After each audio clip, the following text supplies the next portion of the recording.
today we're going to be talking about what it's like as a home educator when you first start out.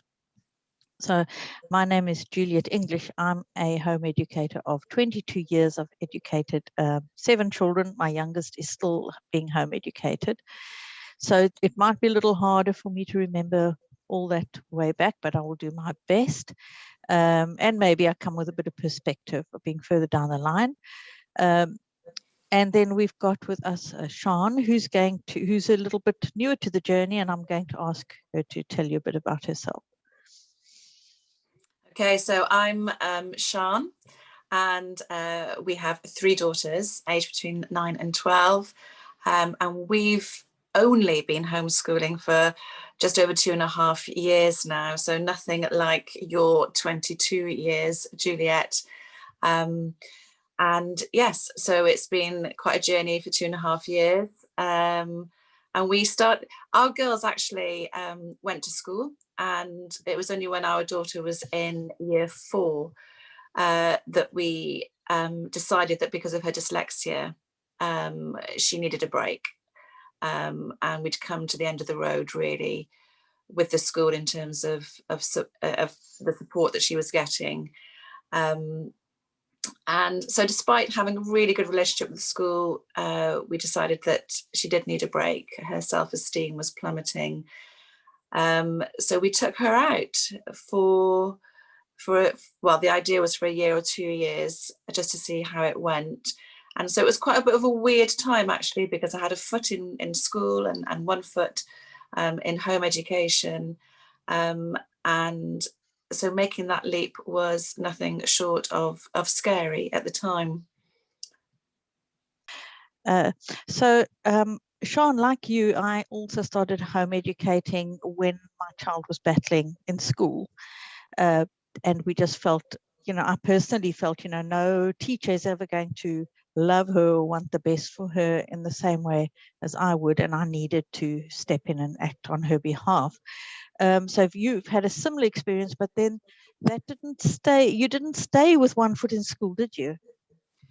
No, because very, very quickly, we could see very quickly that our daughter, her spark came back, life came back to her. We could see how much she'd relaxed. And so, yes, it didn't take long for us to think, gosh, maybe this is something that would benefit our other 2 daughters.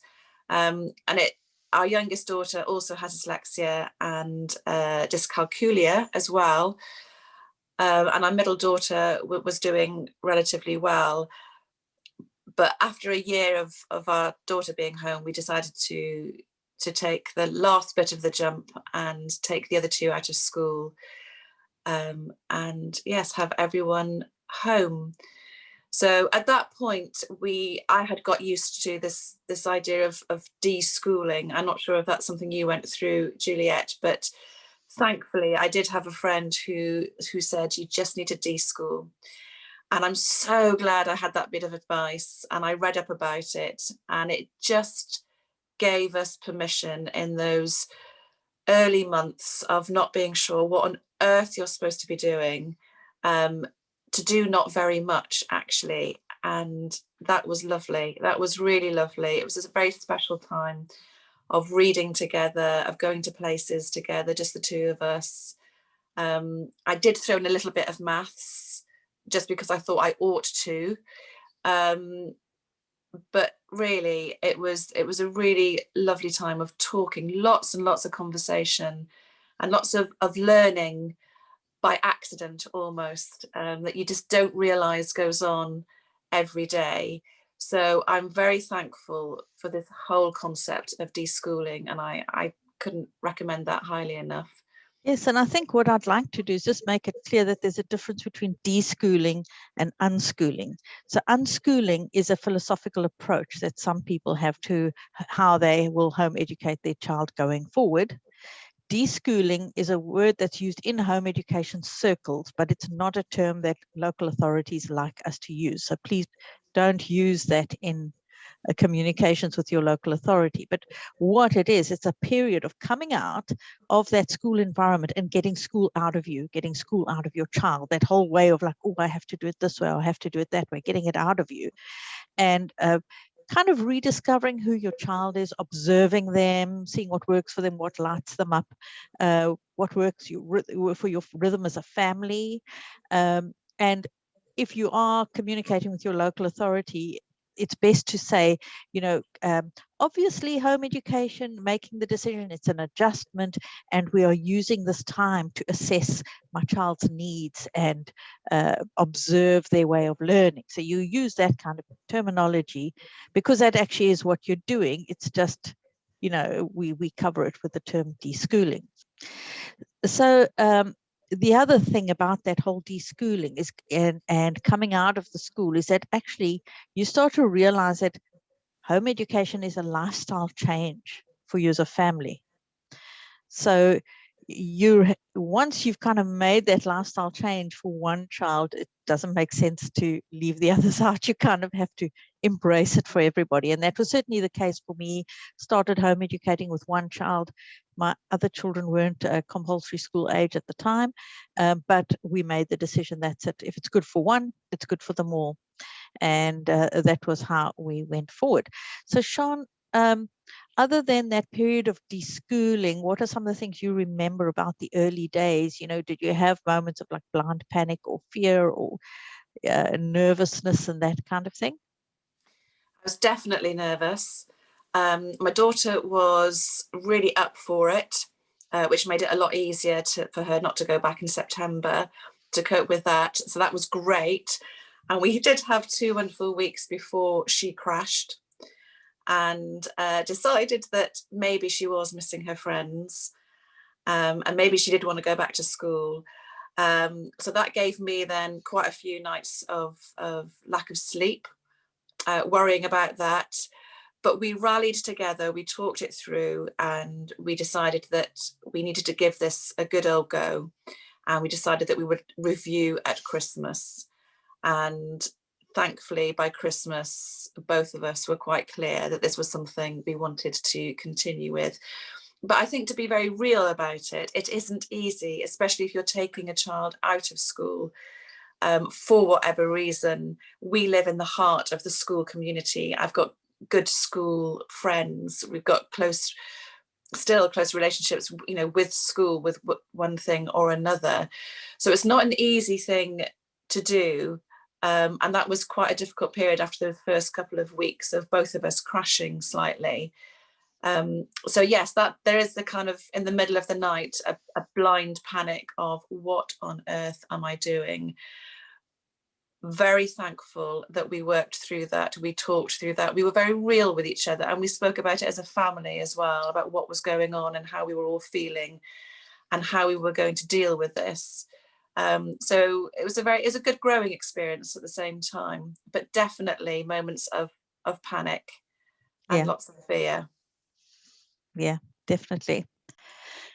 So unlike Sian, I didn't know anything about deschooling. I had spoken to other home educators, but nobody had suggested to me to take some time out before launching into home education. And we'd made our decision based on my daughter having difficulty in school, thinking of trying to work with the school, looking at alternatives, and coming across home education as an option, and then thinking, actually, this sounds good.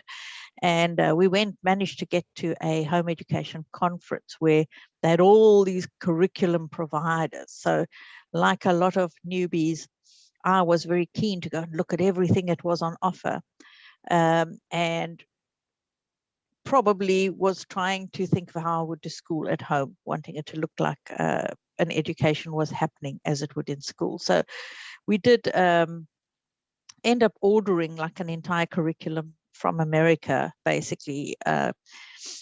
We ordered for my daughter, who was going into American second grade. We ordered the kindergarten, we ordered the preschool, the lot. And it was a very exciting day when this box arrived with all this stuff, because the curriculum we used, which was called Sunlight, used a lot of readers and books. So that was really good, because you know, thankfully, that was the route of sunlight, was literature. So there's a lot to be excited about. But there was quite a lot of structure. And even though they said you can do as much or as little as you want, being a newcomer, I'm going to do this right, and I'm going to tick everything off as I do it. And that was how we started out. And it wasn't very long when I got pretty exhausted, because you're trying to do all of the stuff with one child this age, then you're trying to do everything with this child this age, because this is what the program says, the instructor manual, or whatever they call the teacher's manual. And it was quite exhausting. And I probably was headed for burnout at that point. And so I had to make some decisions and rethink a little bit. But fortunately, by that time, I had been involved with other home educators. I'd had a chance to chat to other people. I'd read a few more books, which I cannot recommend highly enough. Read books about home education from experienced home educators, definitely. So I started to think, well, how can I do this differently? And so we shifted over time to a model where I kept the children doing like their maths and like language arts, as the Americans call it, every day for their age. So they did that, but I kept it really simple. So I would say to them, do 3 pages of this, 2 pages of that, whatever, and they would actually manage that themselves, and a bit of maths every day. But basically everything else was done together. So if we were going to do any science experiments, it was together. If we were going to go on outings, or even the readers and the read alouds, the way I was reading to the children, I would rather do it with all of them then. And I would choose one of so somewhere in between, like preschool and first, actually she was second grade. Somewhere between that, I'd choose like something in the middle, and we'd that would be our focus, and then they could join in according to their age. So that improved things a lot. And we also eventually introduced a 4-day week, and so we packed everything, whatever we needed to do that was like workbook, busy work, whatever, was packed into the 4 days. And Fridays we basically had some fun. We got together with friends. We might have done like an educational theme, but we'd have lunch together, and the children would play and the mums would chat. And that was actually a lovely thing to do. And I actually recommend that as an approach, because it just it helps everybody in the family. If you are going to take an approach where you're not unschooling and you are doing workbooks and that kind of thing, give yourselves a reward at the end of the week. Go to a 4-day week. You'll cover everything. Don't worry. You'll be absolutely fine. Sian, so perhaps we can talk a little bit about, once you'd kind of gone through this process of deschooling, what sort of pattern did you settle into? Yes, it happened very gradually, and we got into a trampolining group. So that was one afternoon. My daughter was going to a dyslexia tutor. So that was one morning. We met some other home educators that, like you just said, on a Friday, we would take the day off and either meet up with people, or we'd take the chance to go and visit people that we could, just because we could. So the week started to have some kind of loose structure, which was great. And of course, we were still bound by the school runs at the start and the end of the day. And then slowly we'd have a few activities that we'd put in ourselves. And then a drama group started up. We had a loose structure that started to form with the various activities, and we did reading together. We worked through a maths book together a bit each day. And our eldest daughter, she had her own phonics program that she was working on. She decided to learn chess. She wanted to learn how to play chess. So that became something she wanted to do, because we'd met up with someone else who was learning to play chess. So that became a thing. So it didn't take very long, really, to forge this routine to our week, which is very different to what anybody else was doing. It was our thing. It was what suited us. And thankfully, again, just knowing a couple of very wise people, who kept saying, this is okay, it's your thing, it's your time, this is your child, she's doing what she needs to do. Because you need that encouragement, you need that reassurance that somehow you're not destroying your child's chances in life by not following mainstream curriculum. Yeah, and I think it's worth pointing out that, you know, no two families are going to do things exactly the same. You have to, that deschooling period Sian mentioned, you have to kind of, it's about finding out who your child is, who you are, what works for you, what works for them, what works for the family. If your children have got special needs, there's things that you're going to do differently to cater for them. If they need a lot of routine and structure, you're going to work around that. And I've got a friend who, and I know a lot of people use the term rhythm. So you find a rhythm. So that's better than saying you have like a routine or a schedule or whatever. So you find a rhythm that works for you. And I think children do like some predictability. Most children, I think, do like some predictability. I've got, with 7 children, obviously differing degrees of you know, rigidity and flexibility. I'm not the best parent for that because I'm quite spontaneous and impulsive, and they, you know, some of them want me to fill out a form in triplicate and submit it, you know, before I do anything. So, yeah, it's that's a challenge for me because it's not who I am, you know. And sometimes you've got plans in your head, and your children can't read your mind, of course. So, yeah, so I think that's important to say. And I wanted to talk also a little bit about, you know, sometimes you encounter negativity, you encounter people who will challenge you on your decision to home educate. From my point of view, there's one phrase I found quite useful, especially with like people who are very into school or teaching background or anything like that. When they raised concerns and I really didn't want to get into a conflict situation with them, I would say to them, well, we're just going to take it a year at a time. You know, we're going to see how it goes this year. If it goes well, we'll carry on. So that way they sort of think, oh, okay, you know, they're not like going to just go completely off the rails or whatever. And hopefully in time you win them over as they see that your children are actually doing well and thriving.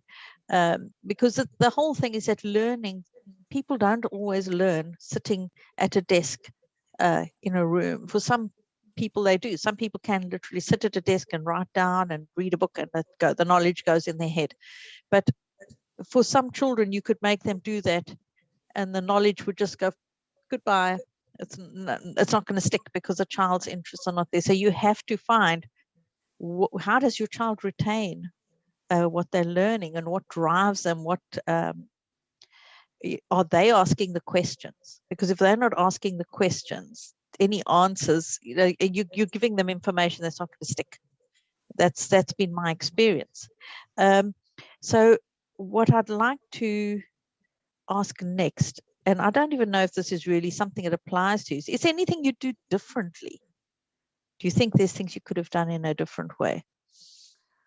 Anything we would do differently? I think, other than panic less and trust your own instincts, I think that is something I wish I'd done more. That I am a mother to my children. I do know them. I did know that my youngest was going to school and pretending for most of the day that she understood what was being taught when she didn't. And I did know that, and I knew this wasn't good. And so I don't think there's anything in the early days that we would have done radically differently. I'm just very grateful that we did have that time to relax and we had those words of wisdom. I think I would read more, actually, in the early stages. I've read more since. I think I would read a few more books than I did at the time, because they're just very good at giving you lots of ideas. But at the same time, I think it's also worth mentioning, it's easy to get overwhelmed as well by the wealth of information that is out there. And so, Julia, I'm not sure how you coped with, because I think that whole idea of you are unique, So many people have asked me since we started the home education journey, but what is it that you do? How do you do it? And of course, that was a question that I was desperate to ask all the home educators that I met. Tell me exactly what you do. I really wanted somebody to give me their structure, the way of home educating that is, that this is what you're meant to do. And to be told time after time, it's up to you. You will find your rhythm. You will find what suits you as a family, what suits you, what suits your children's needs, which is quite infuriating to hear to start off with. And then you get it, that the penny drops and you relax into that truth, really, that this is our family, these are our children, and this is what works for them. And it will change. That's the other thing, isn't it? Is that nothing stays the same. You must have seen huge amounts of change over your 22 years, Juliet, in your approaches. Yeah, and I think I do wish that when I'd started out, I'd had that advice about just taking that time with my children and relaxing a bit more. But we still had the freedom and the flexibility. So I was putting in the structure, but we still felt more free. And one of the things that I've realized also, so my background's actually in social work. And one of the things, we learn about child development and that kind of thing. And we learned about a thing called Maslow's hierarchy of needs, which I know some people don't pay much attention, or they don't say it's valid or whatever. But one of the things Maslow emphasized was the fact that, people have got different levels of needs. So if your most basic needs are not met, say if you're in a country where you're starving, and you just worry about where your next meal is coming from, you're not going to be looking to go and advance your philosophical thinking, to go to university and get a philosophy degree or whatever. That's a luxury for you. And so one of our most basic needs is for emotional safety and emotional security. And for a child, if they are not feeling safe, so if they are in a school and they don't feel safe, or they feel stressed, they feel anxious, I can guarantee you they probably are not learning, because they're in, there's that whole thing about fight or flight, where, how you react when you're feeling stressed or anxious, or, people have different ways of reacting. You build up defense mechanisms to cope within that environment. And sometimes you're so busy just protecting yourself from various things in that environment that you actually couldn't learn anyway, because your emotional energy is being taken up by just being worried all the time, whether you got the question right, or whether you've done this right, or whether you're going to be bullied at break time, or whatever. There's these other things going on that will actually prevent the child from learning and feeling safe enough to learn. And a lot of people, it's one of the things that annoys me a little bit with local authorities kind of saying, you have to evidence learning from day one. Because what if that child is having serious mental health problems? We find a lot of teenagers coming out of school right now, they are not in any way, any shape to actually start hitting, like have this whole schooly thing going on at home. They need to recover, they need to heal. So that, I think, is an important thing to say. And now we're going to start wrapping up now, because we've been talking for a while, Sian. So we spoke a little bit about, you've mentioned things that you would do differently, and about maybe reading books and that kind of thing. Do you have any books that you're aware of, that, or blogs or anything like that, that you could recommend? So one of the first books that I was given is a book called Wild and Free by, we remembered this, Ainsley Armand. Yes. And it's about a home educating group in America, but it is a wonderful, wonderful book. I can't recommend it highly enough.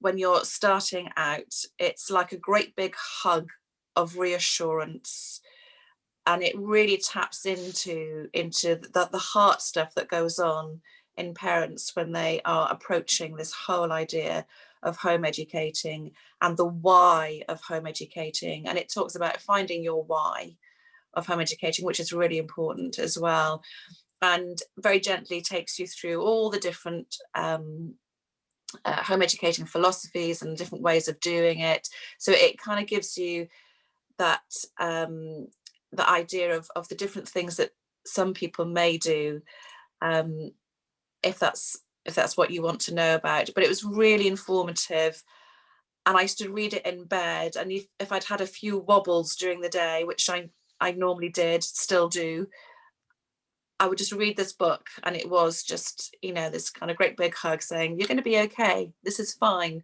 this is good, this is a good and normal thing to do. And I think that's the thing, isn't it? You know, we were talking about negativity before, you know, and people have been very supportive of us, generally very supportive, but you still get asked those questions that, if you're not careful, strike fear into you and actually come from a place of fear.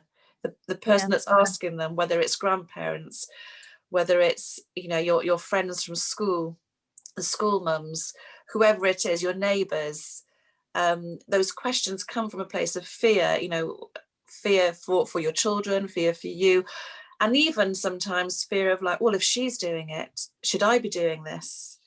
I think that fear can creep in as well. So it's good to know, to have a book like this that you can go back to, that you can read, that you can know that this is a normal thing to want to do with your children. Does that make sense? Yeah, and I think, you know, I think it's good to point out that it's fairly normal to have some wobbles, and we can, you know, I remember for quite a few years, it was probably at 5 minutes in every single day where I thought maybe I should just send them back to school.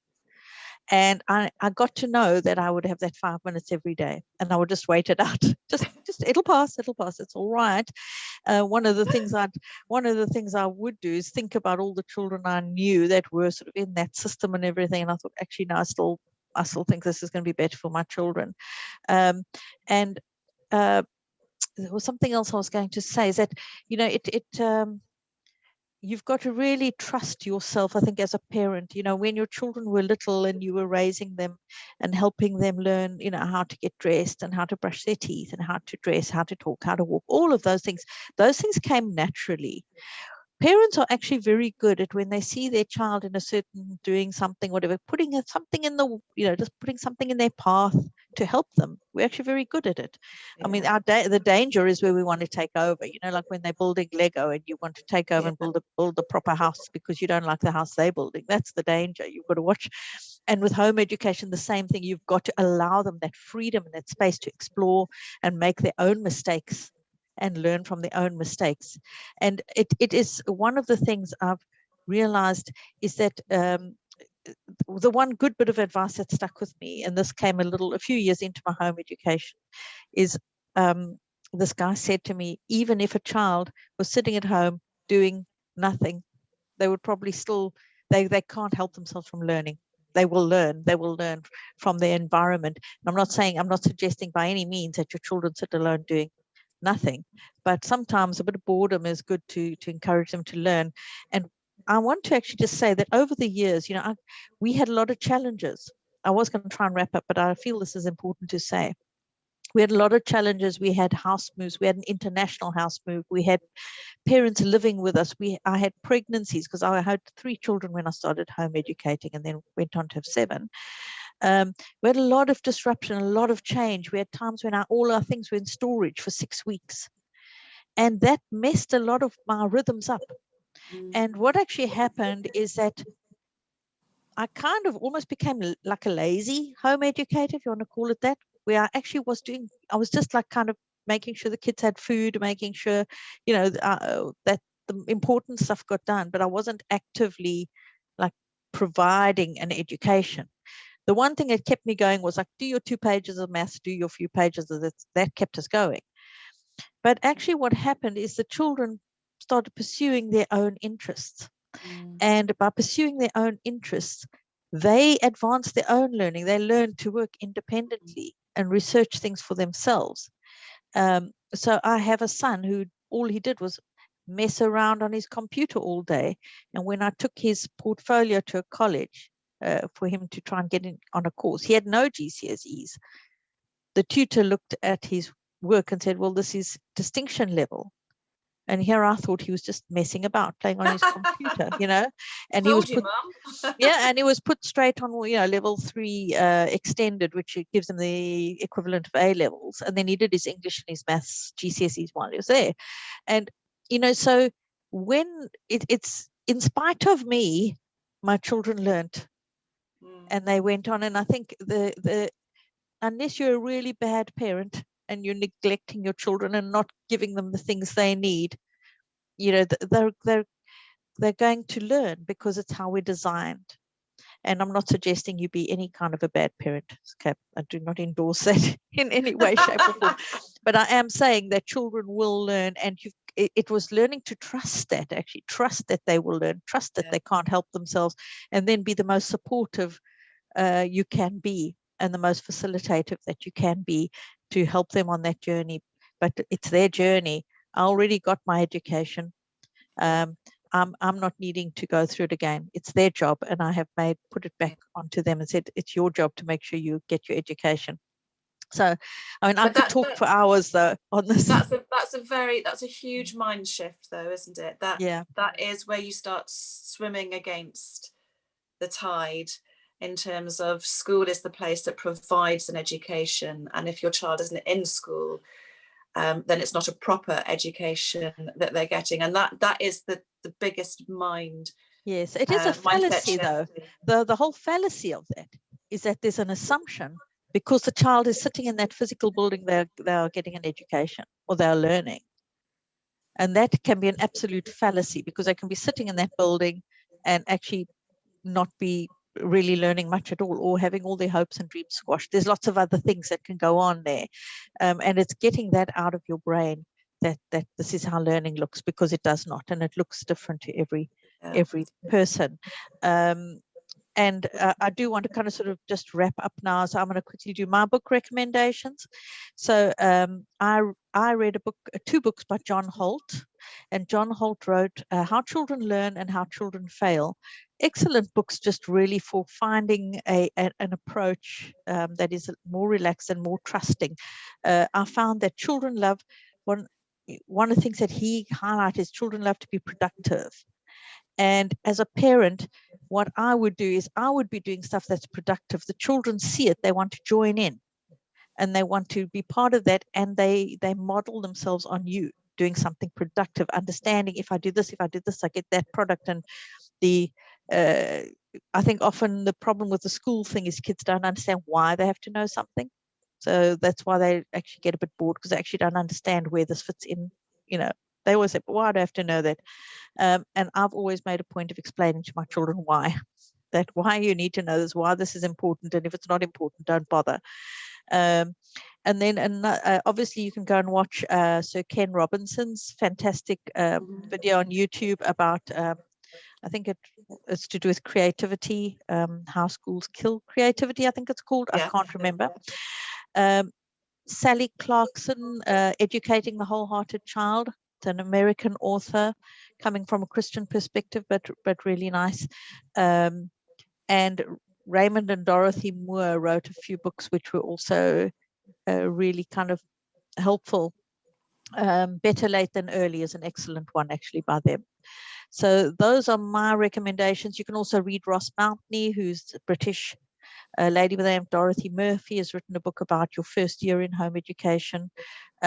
There's a wealth of resources out there, and Facebook and all of that sort of thing. So, you know, just join these groups on Facebook or seek out other home educators, ask them what they've done, watch them, you know, ask if they can tell you what their day looks like. All of that kind of thing will help you. But you will find in the end it's going to be your way that will work for you. And we're going to say goodbye now, and thank you to Sian for this conversation. It's been really good.